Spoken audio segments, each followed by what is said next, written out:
Babala ng doktor, 8 healthy foods na maaaring magpataas ng risk ng diabetes. Alam na natin na ang matatamis ay nagpapataas ng blood sugar, kaya karamihan sa atin ay iniiwasan na ang soft drinks, cake, at candy. Pero heto ang pagkakamali ng marami. May mga pagkain na hindi naman matamis pero tahimik na nagpapataas ng blood sugar mo araw-araw. Marami ang nagugulat na lang dahil akala healthy. Imbes na iwasan, mas lalo mo pang dinadagdag sa plato mo. Parang akala mo best friend ng kalusugan mo, pero sa totoo lang, pwedeng maging silent enemy ng katawan mo. At kung hindi mo alam ito, baka araw-araw mong iniipon ng risk ng diabetes nang hindi mo namamalayan. At bukas o makalawa, sobrang taas na ng asukal mo. Kaya sa video na ito, aalamin natin ang 8 healthy foods na maaaring itinutulak kanya patungo sa diabetes. At ang number 1. Isa sa mga pinakakaraniwang kinakain sa umaga ay nasa mesa mo pa ngayon habang nanonood ka.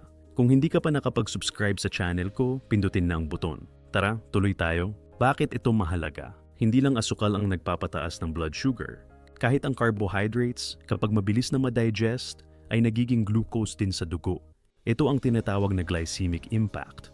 Kapag mataas ang glycemic impact ng isang pagkain, mabilis itong nagiging sugar spike. Kaya kahit hindi matamis, pwede pa ring magdulot ng biglang pagtaas ng blood sugar. Halimbawa, isipin mo ang kanin o tinapay. Hindi sila matamis, pero mabilis silang nadudurog sa tiyan at agad na nagiging glucose sa dugo. At kapag paulit-ulit itong nangyayari araw-araw, taon-taon pwedeng mauwi sa insulin resistance. Ano ang ibig sabihin nito? Parang cellphone na paulit-ulit mong charge hanggang sa dumating ang araw na hindi na tumatanggap ng kuryente. Ganon din ang katawan. Kapag lagi mong binobomba ng glucose, dumadating ang punto na hindi na tumutugon ng maayos ang insulin. At kapag nangyari iyon, mas mataas ang risk na mauwi sa type 2 diabetes. Kaya mahalagang maintindihan natin, hindi lang matamis ang kalaban, kundi pati mga pagkain na mabilis magpataas ng blood sugar, kahit pa tinatawag silang healthy. Simulan natin sa isang inumin na madalas iniinom ng mga gustong maging healthy. Pangwalo, fruit juices. Mukhang healthy, natural, at parang vitamin in a glass. Pero ang hindi alam ng marami, mataas ang fruit juices sa fructose. Kulang sila sa fiber. Kapag tinanggal ang fiber, mas mabilis ang absorption ng sugar. Kaya wala nang preno ang katawan mo para dahan-dahanin ang pagpasok ng glucose. Ang resulta, biglang tumataas ang blood sugar. Isipin mo, isang baso ng orange juice halos katumbas ng 3 hanggang 4 na pirasong orange. Pero dahil wala na ang fiber, parang diretso kang uminom ng concentrated sugar water. At hindi lang orange juice, pati apple juice, grape juice, mango juice, lahat sila, mabilis magpataas ng blood sugar. Kaya kahit sabihin pang 100% natural or no added sugar, kung wala na ang fiber, hindi na siya kasing healthy ng inaakala mo. Mas lalo pang delikado kung iniinom mo ito araw-araw bilang kapalit ng tubig or bilang healthy breakfast drink. Parang akala mo best friend ng kalusugan mo, pero sa totoo lang, pwedeng maging silent trigger ng insulin resistance. Kaya kung gusto mo pa rin ng prutas, piliin ang buo, hindi ang juice. Dahil sa prutas mismo, nandoon ang fiber na tumutulong na mag-control ng sugar spike. Nakakaramdam ka ba ng pagtaas ng asukal o diabetes? Mag-comment ng isa kung oo at 0 kung okay lang. Idagdag mo na rin ang luga mo. Gusto naming malaman kung saan umaabot ang video namin. Patuloy tayo. At tandaan, ang tunay na healthy ay hindi lang natural, kundi kung paano ito nakakaapekto sa katawan mo araw-araw. Pampito, granola. Oo, healthy ang image, parang superfood breakfast. May oats, nuts, dried fruits. Kaya sa unang tingin, perfect choice para sa umaga. Pero sa totoo lang, maraming granola ang may added sugar at mataas din sa carbs. Ang ibig sabihin, kahit mukhang wholesome, pwede pa ring magdulot ng sugar spike. Isipin mo, isang maliit na bowl ng granola ay kadalasan may honey, syrup, o brown sugar na pang-bind, plus dried fruits na concentrated ang fructose. At ang resulta, healthy label pero mataas ang sugar load. Parang akala mo nag-breakfast ka ng light and fit, pero sa loob ng katawan mo, halos katumbas na ng isang dessert. At kung araw-araw mong ginagawa ito, iniisip mong safe, pero tahimik na tumataas ang blood sugar mo. Mas tricky pa kasi maraming granola ang ibinebenta bilang organic, natural, or low-fat. Pero tandaan, kahit organic kung mataas ang sugar, pareho pa rin ang epekto sa katawan. Kaya kung gusto mo talagang kumain ng oats or nuts, piliin ang plain oats tapos ikaw na ang magdagdag ng prutas na buo, hindi dried, o konting mayonnaise na walang added sugar. Sa ganitong paraan, makukuha mo pa rin ang fiber at healthy fats, pero hindi ka binobomba ng sugar spike. Bottom line, huwag basta maniwala sa healthy image. Tingnan ang label at pantayan ang hidden sugars. Low-fat products. Akala mo healthy kasi low-fat eh. Parang safe choice para sa puso at timbang. Subalit ang hindi sinasabi ng label para maging masarap pa rin ay dinadagdagan ng sugar. Kaya ang nangyayari, tinanggal ang taba, pinalitan ng asukal. Isipin mo, low-fat yogurt, low-fat milk, low-fat cookies. Kapag tinanggal ang taba, nawawala ang lasa at creaminess. Kaya para bumawi, nilalagyan ng sweeteners, syrups, or refined sugar. Ang resulta, mas mataas ang sugar load kaysa sa regular version. Mas mabilis ang blood sugar spike. Parang akala mo nakatulong ka sa katawan mo, pero sa totoo lang, nagdagdag ka lang ng isa pang hidden sugar bomb. At mas tricky pa dahil may health halo effect. Kapag nakikita mong low fat, mas kampante ka, kaya mas marami kang nakakain. Halimbawa, isang cup ng low-fat yogurt na may fruit flavor pwedeng katumbas ng 2 kutsarang asukal. Kung araw-araw mo itong iniinom o kinakain, iniipon mo ang risk ng insulin resistance. Kaya tandaan, hindi porket low-fat ay automatic na healthy. Minsan, mas mabuti pa ang full-fat na natural, lalo na kung walang added sugar.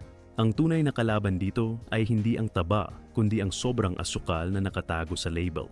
Kaya, kung bibili ng low-fat products, basahin muna ang nutrition facts at piliin ang mas natural, mas buo, at mas kaunti ang dagdag na sugar.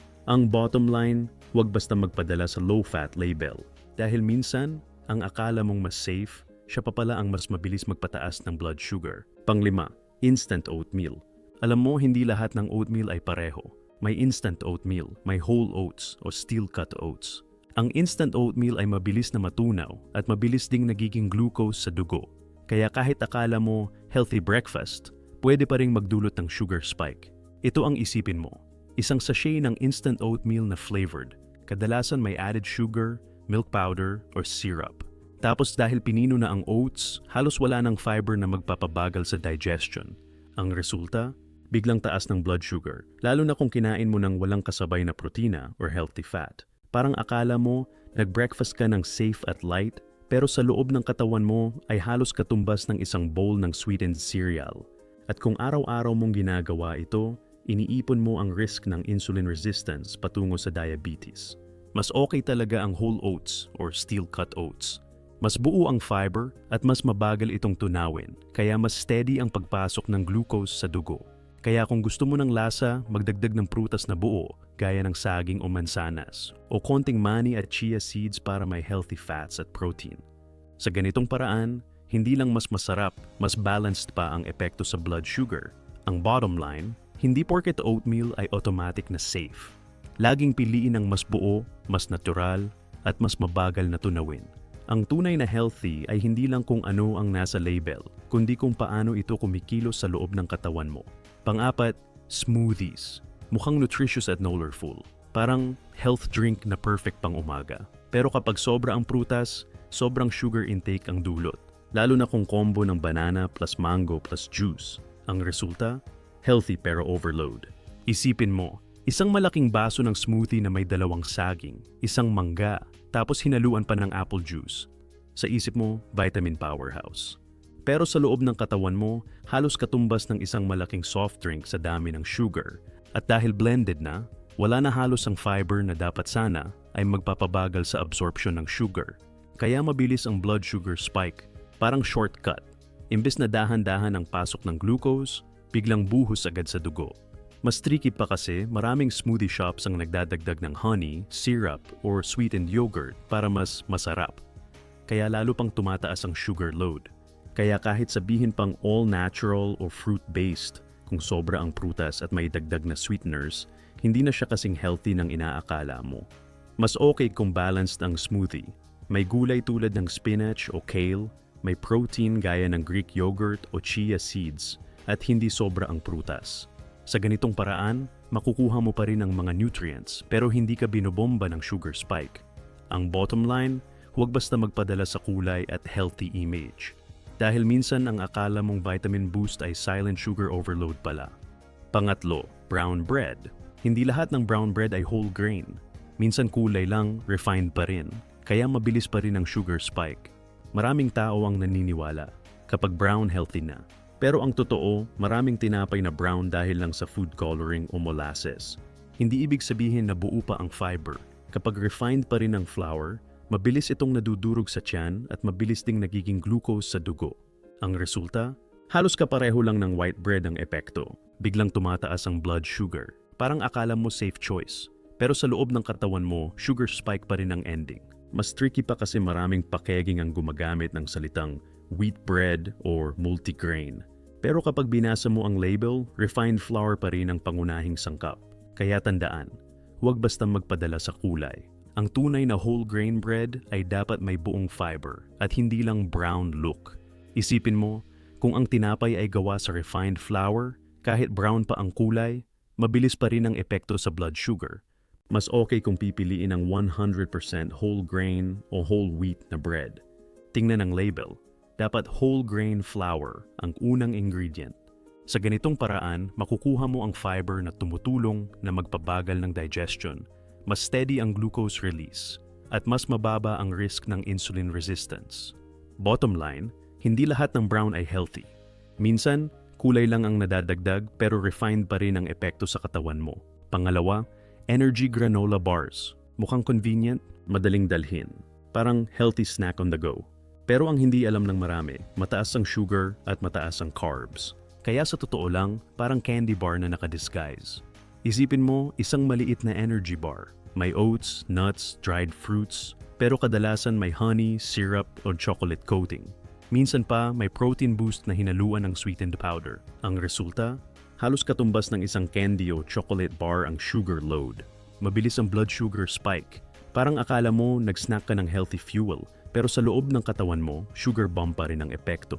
Mas tricky pa kasi maraming packaging ang gumagamit ng salitang energy, granola, o protein. Kaya nagmumukhang safe at sporty. Pero tandaan, hindi porket pang gym o pang hiking ang image ay automatic na healthy para sa blood sugar. At kung araw-araw mong ginagawa ito bilang baon sa opisina o pang snack sa hapon, iniipon mo ang risk ng insulin resistance. Mas okay kung pipiliin ang tunay na whole foods gaya ng mani, prutas na buo o boiled egg. Mas simple, mas natural, mas mababa ang hidden sugar. Bottom line, huwag basta magpadala sa energy or granola label. Dahil minsan, ang akala mong fuel candy bar in disguise lang pala. Bilang isa, salad dressing. Healthy nga ang salad dahil may gulay, fiber, vitamins, parang perfect choice. Pero ang dressing, dito nagkakamali ang marami. Maraming salad dressings ang may hidden sugar, mga additives at preservatives. Minsan, may high fructose corn syrup pa. Isipin mo, isang simpleng Caesar or Thousand Island dressing. Akala mo konting flavor lang, pero sa loob ng katawan mo, sugar bomb na pala. As hindi lang sugar, may dagdag na sodium, oils, and artificial flavorings. Kaya imbes na maging light meal, nagiging calorie overload. Parang akala mo nag-diet ka, pero sa totoo lang, nakadagdag ka pa sa risk ng blood sugar spike. Mas tricky pa kasi maraming nakalagay sa bote na light, fat-free, or low-calorie. Pero tandaan, kapag tinanggal ang taba, madalas pinapalitan ng asukal para masarap pa rin. Kaya kahit gulay ang base, kung dressing ang problema, pwede pa ring tumaas ang risk ng diabetes. Mas okay kung gagawa ka ng homemade dressing, olive oil, calamansi, or lemon, konting herbs. Simply, natural, walang hidden sugar. Ang bottom line, hindi sapat na salad lang ang kinakain mo. Bantayan mo rin ang dressing dahil minsan, siya pa ang tunay na culprit. Ang mas delikado, kapag pinagsasama-sama mo sila. Isipin mo, sa umaga, isang baso ng juice tapos granola bar sa baon at smoothie sa hapon. Ang resulta, triple sugar spike. Parang sunod-sunod na hampas sa katawan mo. Hindi pa nakaka-recover ang insulin sa unang spike. May kasunod na naman, hanggang sa tuloy-tuloy na pagod ang pancreas mo. At kapag araw-araw mong ginagawa ito, iniipon mo ang risk ng insulin resistance. Kahit akala mo healthy lifestyle ang ginagawa mo. Ito ang tinatawag na cumulative effect. Hindi lang isang pagkain ang problema, kundi ang kombinasyon nila sa routine mo. Parang maliit na patak ng tubig sa gripo. Kapag minsan lang, walang epekto. Pero kapag tuloy-tuloy, napupuno ang timba at pwedeng umapaw. Kaya tandaan, hindi sapat na tingnan ng isang pagkain lang. Bantayan mo ang buong pattern ng diet mo. Ang bottom line, kahit healthy ang image, kapag pinagsama-sama, pwede pa ring maging silent trigger ng diabetes. Hindi ibig sabihin na bawal ang mga ito. Hindi naman forbidden foods. Pero kailangan mong malaman ang epekto. Dahil ang awareness ay katumbas ng control. Kung alam mo kung paano sila kumikilos sa katawan, mas kaya mong magdesisyon ng tama. Hindi lang matamis ang kalaban, kundi pati mga pagkain na mukhang healthy, pero sa loob ng katawan, mabilis magpataas ng blood sugar. Parang wolf in sheep's clothing. Maganda ang image pero may tinatagong panganib. Kaya tandaan, hindi sapat na tingnan ang label o kulay. Mas mahalaga ang epekto sa dugo at insulin mo. At kapag aware ka, mas kaya mong kontrolin ang risk. Mas kaya mong pumili ng mas tunay na healthy options. Ang bottom line, knowledge is power. At sa kalusugan, awareness ang unang hakbang para maiwasan ang diabetes. Ngayon gusto kong marinig ang reaksyon mo. Mag-comment ng shocked kung may natutunan ka dito. Mag-comment ng I was wrong kung may isa sa mga pagkain na ito ang regular mong kinakain. At huwag mong itago ang kaalamang ito. I-share mo sa pamilya mo, lalo na sa mga nag-iingat sa diabetes. Dahil minsan, ang simpleng impormasyon ang pwedeng magligtas ng kalusugan. At tandaan, sa bawat tamang desisyon sa pagkain, mas pinapalakas mo ang sarili mo laban sa diabetes. Gintong kalusugan, kaalaman para sa mas mahabang, mas masayang buhay.